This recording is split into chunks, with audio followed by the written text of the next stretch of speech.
Today we're going to talk about my 5 takeaways to Justin Bieber's song, Anyone.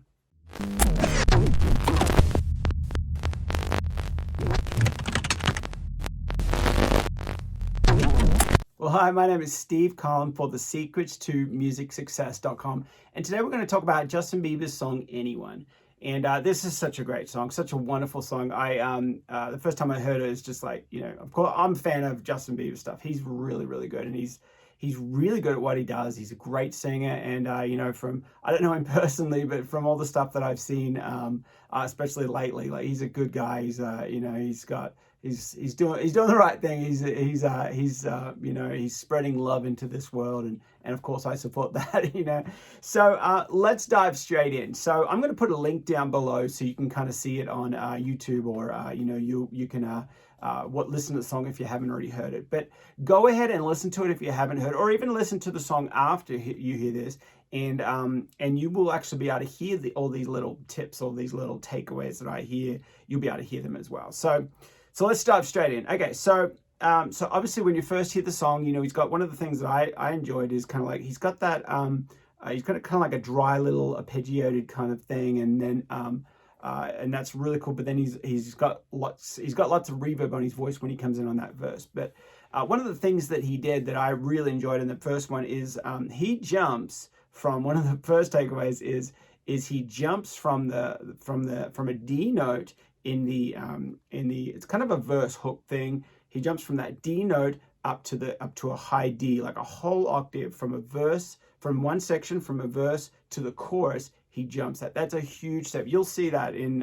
when you have listened to the song. The arrangement of the song goes verse, and then it has a pre-chorus, and then it has like a half verse tag thing.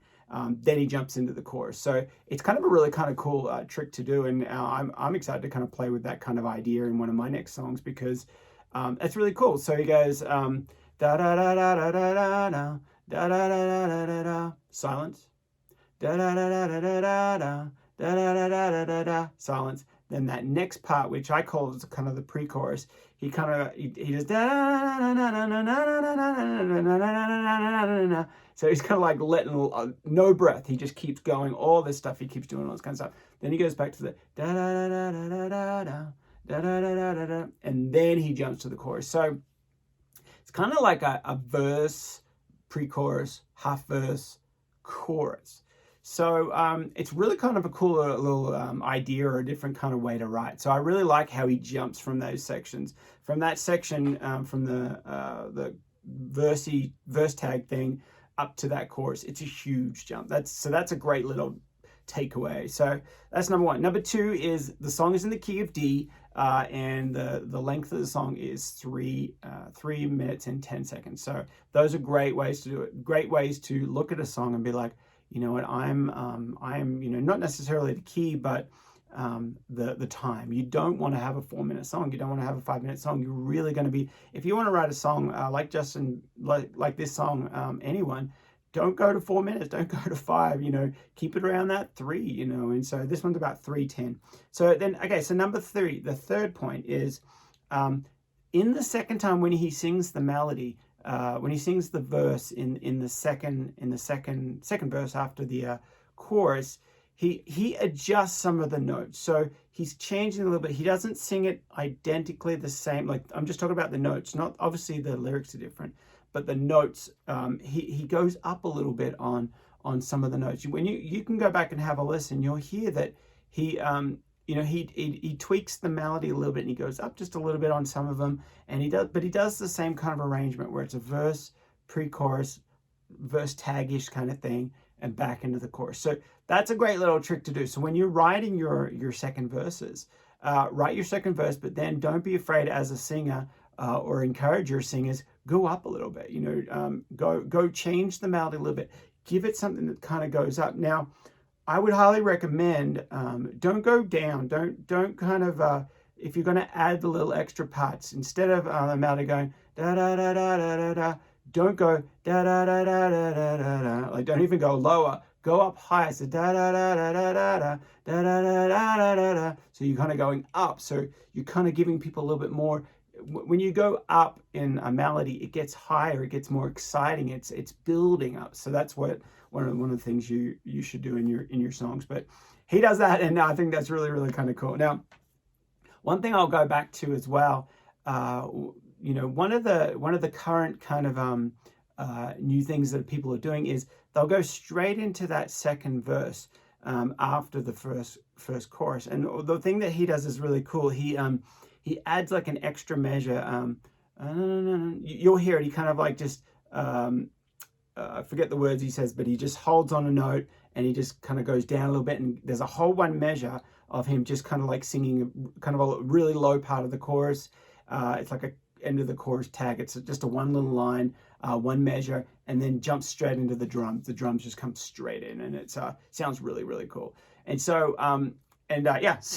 so number 4, let's dive in number 4. And I love this production thing because I'm all about all the production kind of stuff. I love all these sounds and everything, and obviously it's just so much fun. So one of the things that he kind of does is, the production does in the song is you've got the snare. So when the snare comes in, normally what they do is they mic a snare with the a mic on the top of the drum. And if you're not sure what a snare drum is, it's the one that the big one, the clap one.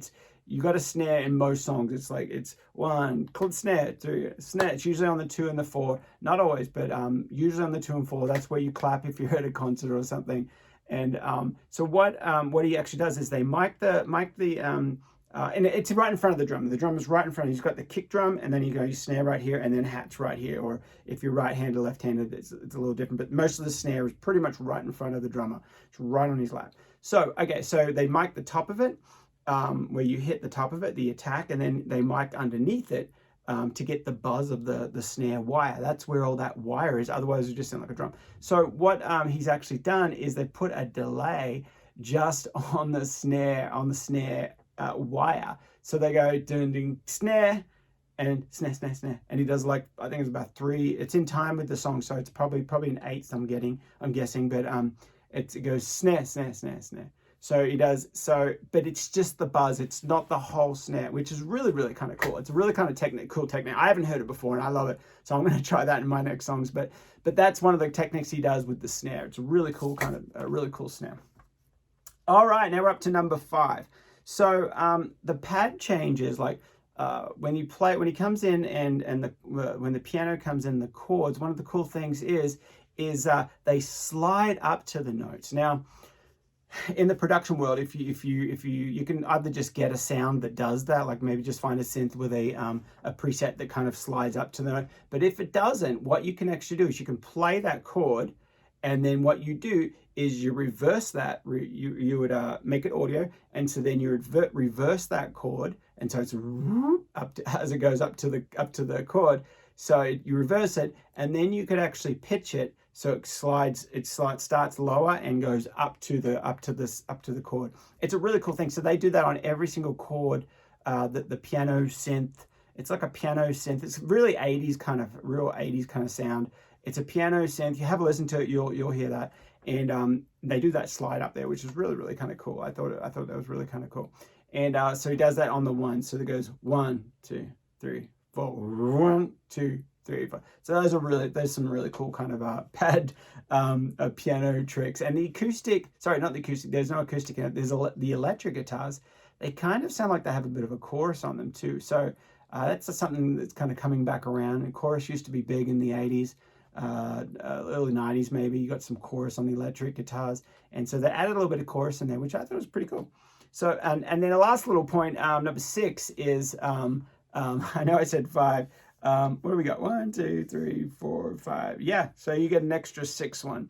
So so in the what he does is I call it the Phil Collins fill. You'll hear it later on in the song. It's another 80s thing too, or early 90s, where it's do do do do do do do do, and it's this big fill. I believe it's a whole measure. 2, 3, 4.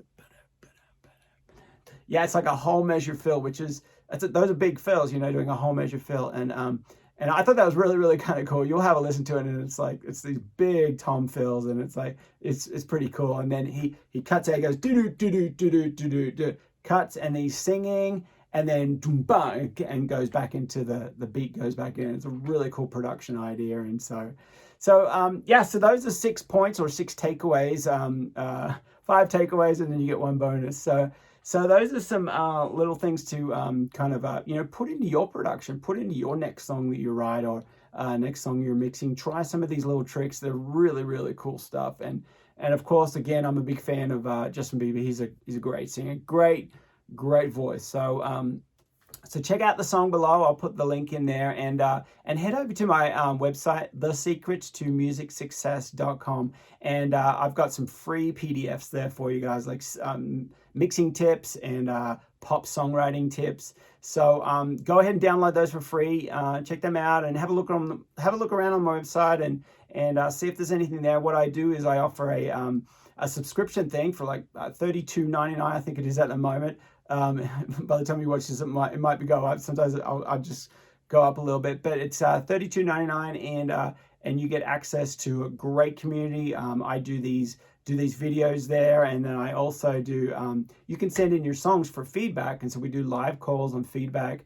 So I can help you get to the next level in your music.